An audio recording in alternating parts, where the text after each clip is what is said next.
नमस्कार, मैं हूँ राजमोहन तिवारी और आप जुड़ चुके हैं लाइव बिहार के साथ। बिहार एसएससी इंटर स्तरीय संयुक्त प्रतियोगिता परीक्षा 8 सालों के बाद अपने आखिरी चरण तक पहुंची है।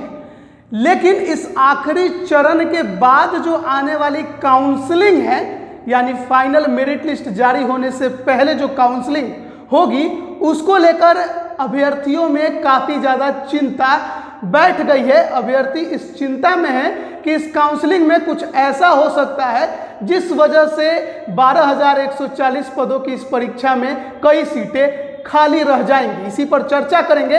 हमारे साथ गुरु रहमान जी हैं। और सर, सबसे पहले स्वागत है आपका लाइव बिहार में। बहुत बहुत धन्यवाद आपके चैनल को, इसलिए कि आपने बहुत ही महत्वपूर्ण मुद्दा उठाया है। और साथ ही साथ आज आपके चैनल के माध्यम से मैं तमाम छात्रों को गुरु पूर्णिमा की हार्दिक बधाई, बहुत बहुत बधाई देते हैं।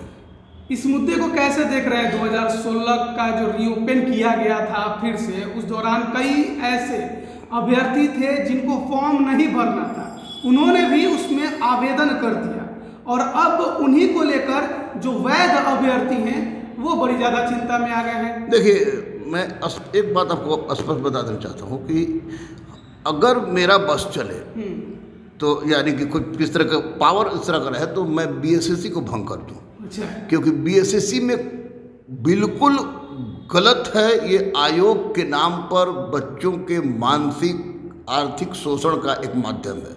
तो निश्चित रूप से आयोग ने गलत किया है। ये आयोग गलत किया है जब आपको स्पष्ट रूप से था कि 2006 से बच्चे इंतजार कर रहे थे, और जब 2006 से इंतजार कर रहे थे तो वैसी परिस्थिति में जब उनको मौका नहीं मिला तो बच्चे हाई कोर्ट गए।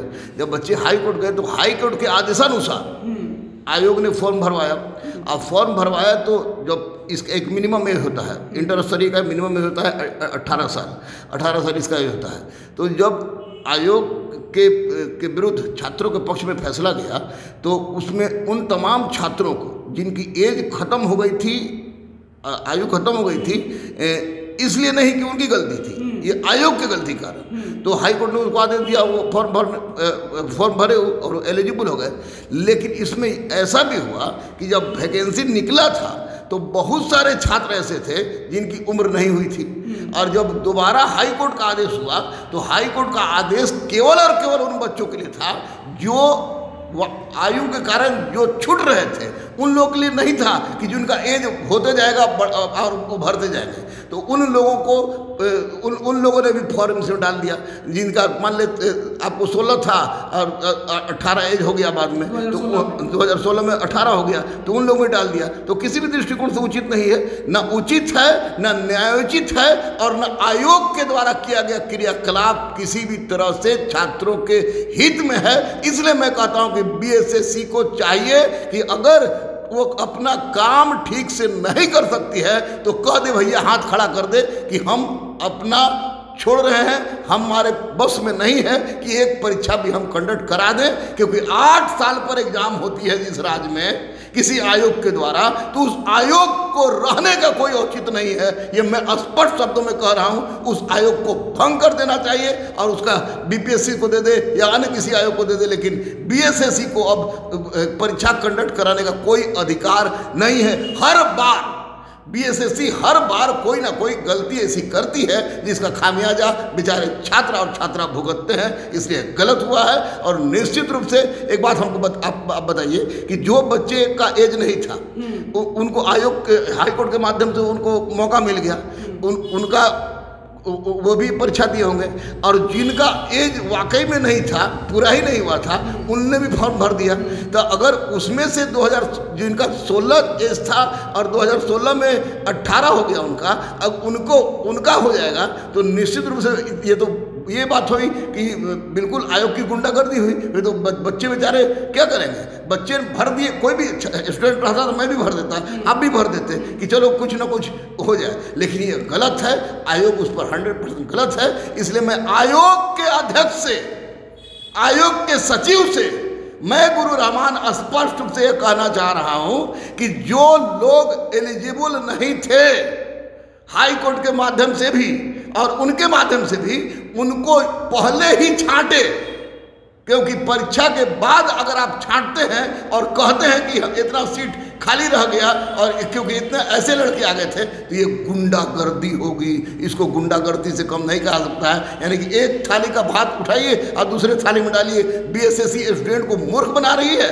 ये बिल्कुल बीएसएससी की गुंडागर्दी है, जिसको कभी छात्र बर्दाश्त नहीं करेंगे। एक तो 8 साल पर आप परीक्षा लेते हैं और ऊपर से जिस लड़के का एज खत्म हो गया, 2006 में ही खत्म हो गया, हाईकोर्ट के माध्यम से जिनको मौका मिला, अगर वो छट जाएंगे तो क्या करेंगे? आत्महत्या करने के लिए उसका रहा है ये आयोग के चाह रहा है कि छात्र समाप्त हो जाए। मैं बार बार कहता हूं कि छात्रों के साथ अन्याय बंद करे आयोग, चाहे बीपीएसएससी हो चाहे बीएसएससी हो, लेकिन नहीं तो इसका खामियाजा भुगतना पड़ सकता है। क्योंकि पीठ पर लात मारा जा सकता है, पेट पर लात नहीं मारा जा सकता है। और आयोग पेट पर लात मार रही है, और वो भी जानबूझकर।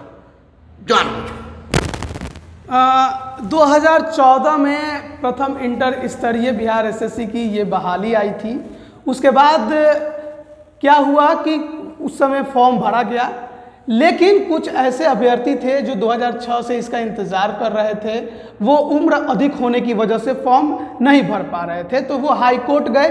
हाई कोर्ट ने उनके पक्ष में फैसला सुनाया। जैसा कि सर ने बताया, जो भी अभ्यर्थी उम्र ज़्यादा होने की वजह से फॉर्म नहीं भर पाए, उनके लिए हाई कोर्ट का ये फैसला था कि उनकी उम्र 2006 रखकर वो फॉर्म भरेंगे। और इसके लिए 2016 में फिर से बिहार एसएससी ने उनके लिए खासकर ये आवेदन फिर से लिया। लेकिन इसी दौरान कुछ ऐसे यंग अभ्यर्थी थे जिनकी उम्र 2014 में 18 नहीं पूरी थी, या किसी कारण से उन्होंने 2014 में फॉर्म नहीं भरा था, उन्होंने भी 2016 के इस रीओपन फॉर्म जो बहाली शुरू की गई, जो आवेदन लिया गया बिहार एसएससी द्वारा, उसमें भर दिया।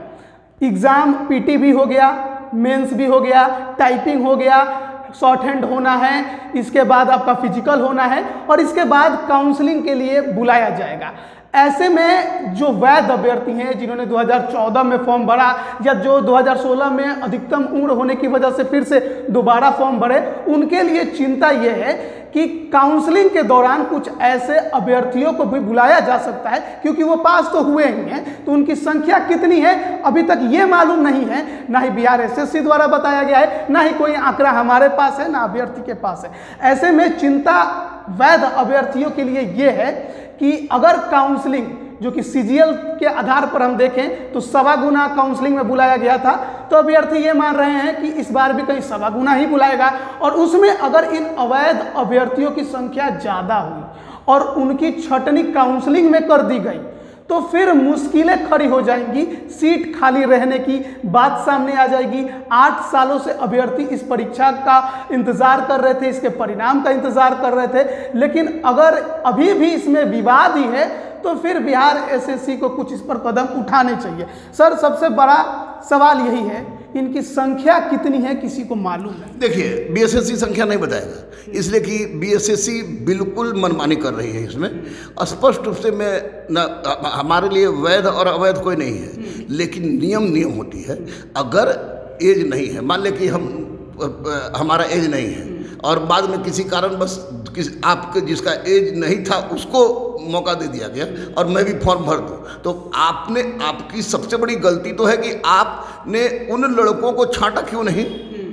और पीटी भी पास कर गए, वो मेंस भी पास कर गए, और पीटी और मेंस दोनों पास करने के पश्चात उनका टाइपिंग खत्म हुआ है, शॉर्ट हैंड है, उसका फिजिकल है, उसके बाद अगर वो फाइनल उनका रिजल्ट निकल जाता है और तब अगर आप छांट देते हैं तो सीट खाली हो जाएगा। और सीट खाली हो जाएगा और फिर आप ताली बजवाने के लिए फिर अगला वैकेंसी निकालिएगा, द्वितीय इंटर स्तरीय के लिए इतना है, तो उन बेचारों का क्या होगा जो जिनको मैं बहुत सारे ऐसे ऐसे बच्चों को जानता हूँ जिनका 6-6 साल 7-7 साल का बच्चा है, और बहुत सारे तो इसी नौकरी के चक्कर में उनकी शादी तक नहीं हो रही है। तो निश्चित रूप से आयोग को चाहिए कि अगर जिनका एज नहीं हुआ था और उस हाईकोर्ट के आदेश के अनुसार उन्होंने भर दिया, यद्यपि उनके लिए था नहीं, तो आयोग या तो ले ले उनको, या तो ले ले, और नहीं तो स्पष्ट रूप से रिजल्ट के पहले उन तमाम लड़कों को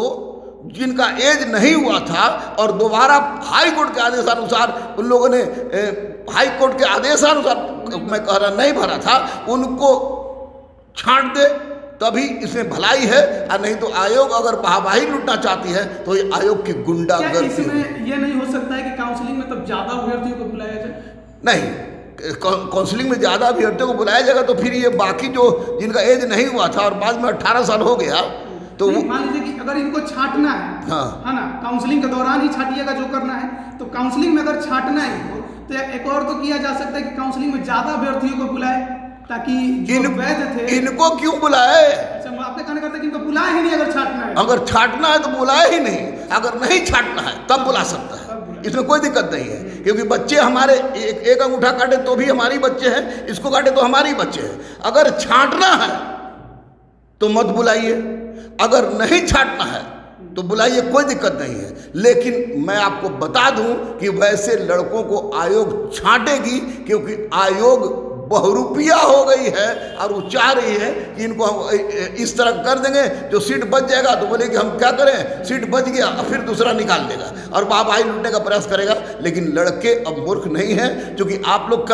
की सक्रियता जो रह रही है छात्रों के प्रति निश्चित रूप से काबिल तारीफ है। आज गुरु पूर्णिमा के दिन मैं आप लोग चैनल को ग्रेट सैल्यूट करता हूँ कि आप लोग छात्रों के लिए आवाज़ उठा रहे हैं। तो वैसी परिस्थिति में हम लोग चुप रहने वाले नहीं हैं और निश्चित रूप से अगर इस तरह की बात होती है तो हम लोग हंगामा करेंगे, हंगामा करेंगे। बीएससी मुर्दाबाद तो थी, फिर मुर्दाबाद करके हम लोग हंगामा करेंगे। कितने लोगों को जेल में डालेंगे? क्या इसमें बिहार एसएससी को जरूरी नहीं है कि जो भी स्पष्ट एक जानकारी नोटिफिकेशन के द्वारा? जरूरी बहुत कुछ है, लेकिन वो अपना कर्तव्य समझे तब ना। बीएसएससी केवल और केवल सोचते कि येन केन प्रकार किसी तरह परीक्षा ले ले, क्वेश्चन आउट हो जाए तो भी कोई दिक्कत नहीं, क्वेश्चन वायरल हो जाए तो भी कोई दिक्कत नहीं। एक सप्ताह पहले क्वेश्चन इसी में आउट हुआ था। 8 साल पर बताइए हिंदुस्तान का कोई भी एग्जाम जिसमें 8 साल पर कोई परीक्षा हुआ हो। मैं तो समझता था कि 2004 में जो दरवा की बहाली निकली थी वही सबसे ज़्यादा लंबा 4 साल खींच गया, लेकिन ये तो 8 साल खींच गया। 8 साल की सरकार के 8 साल में जो लड़के पास करेंगे उनका वेतन देगी 8 साल का जोड़ के पीछे से? नहीं देगी। तो 100% बीएसएससी फेलियर है। माननीय नीतीश कुमार जी, आप बीएसएससी को भंग कीजिए, आपकी भी थूथू हो रही है। ऐसी परिस्थिति में बच्चों के जीवन के साथ तो खिलवाड़ हो ही रहा है, आपकी भी थूथू हो रही है, क्योंकि बीएसएससी अपने काम को निभाने में किसी भी तरह से सक्षम नहीं है। तो हमारे साथ गुरु रहमान जी थे, जिनका ये मानना है कि बिहार एसएससी काउंसलिंग के दौरान ज़्यादातर चांस यही है कि वो उन जो कि वैध नहीं थे, कहने का अर्थ है जो फॉर्म भरने के योग्य नहीं थे 2016 में उन्होंने भरा, उनको काउंसलिंग के दौरान छांटेगा ही। अगर नहीं छांटना है तो काउंसलिंग में बुलाइए। जायज सर को लगता है कि ठीक है आप नहीं छांट रहे हैं, सीट खाली नहीं रहेगी तो कोई दिक्कत नहीं, लेकिन काउंसलिंग में बुलाकर छांटिएगा और कहिएगा कि सीट खाली है तो फिर ये नाइंसाफ़ी है तमाम अभ्यर्थियों के साथ जिन्होंने इस परीक्षा के लिए इतने साल इंतज़ार किया, इसके परिणाम के लिए इंतज़ार किया। देखिए, कई ऐसे अभ्यर्थी होंगे जो ये देखकर ये भी सोच रहे होंगे कि हम उनके खिलाफ हैं। ऐसा कुछ नहीं है, हम वही बात कह रहे हैं जो आगे हो सकता था। ये चिंता जाहिर है कि सीट खाली ना रहे। आपका उम्र शायद ज़्यादा हो, क्योंकि आप उस समय 2016 में 18 हुए थे, तो आपके पास अभी 24 या 25 साल के आप हुए होंगे। लेकिन जिनकी उम्र ज़्यादा थी उनके पास अब ज़्यादा मौका नहीं बचा है। ऐसे में ज़रूरी है कि उनके हक के लिए भी लड़ाई जारी रखी जाए, उनकी जो चिंता है उसे भी जग जाहिर किया जाए, आयोग के सामने उनकी बातों को भी रखा जाए। और हम यही कोशिश कर रहे हैं। सिर्फ एक ही हमारा कहना है, अभ्यर्थियों का भी यही कहना है कि काउंसलिंग में उन्हें बुलाइए जिनको आप इस तरीके से छांटे ना कि वो अवैध है। काउंसलिंग में बुलाकर छांटना और सीट खाली रह जाए, ये पूरी तरह से गलत है। इस पर आयोग को संज्ञान लेना चाहिए और इस संबंध में जो भी सूचना है उसे जारी करनी चाहिए। सबसे पहले तो हम गुरु रहमान सर का धन्यवाद देंगे कि वो हमारे साथ जुड़े। आपका बहुत बहुत धन्यवाद सर। और ये एक बड़ा मुद्दा था जिसको लेकर अभ्यर्थी काफ़ी ज़्यादा चिंतित थे। आपने अपनी बात रखी, इसके लिए बहुत बहुत धन्यवाद। लॉट ऑफ थैंक्स आपको भी, आपके चैनल को भी, और साथ ही साथ उन तमाम बच्चे को जो जिनका एज नहीं हुआ था और उन्होंने फॉर्म भर दिया, तो उनका हम लोग विरोध क्यों करेंगे? बच्चे तो बच्चे हैं हमारे, उनका विरोध हम लोग नहीं करेंगे, लेकिन हम ये जान रहे हैं कि आयोग क्या करेगा। क्योंकि अगर आयोग इनको ले भी लेता है तो कुछ ऐसे लड़के हैं जो कोर्ट जाएंगे। अब कोर्ट जाएंगे तो ये कोर्ट के नियम के विरुद्ध होगा, तो वैसी परिस्थिति में छट जाएंगे और ये लंबा खींच जाएगा। तो इसको अगर चाह रहा है कि 50 साल तक इसको करवाए, तो रिटायरमेंट तक के एक साल पहले ज्वाइन करवा दे, और ज्वाइन कर उसके बाद रिटायर हो जाएंगे। तो ये निश्चित रूप से गलत है, गलत है, गलत है।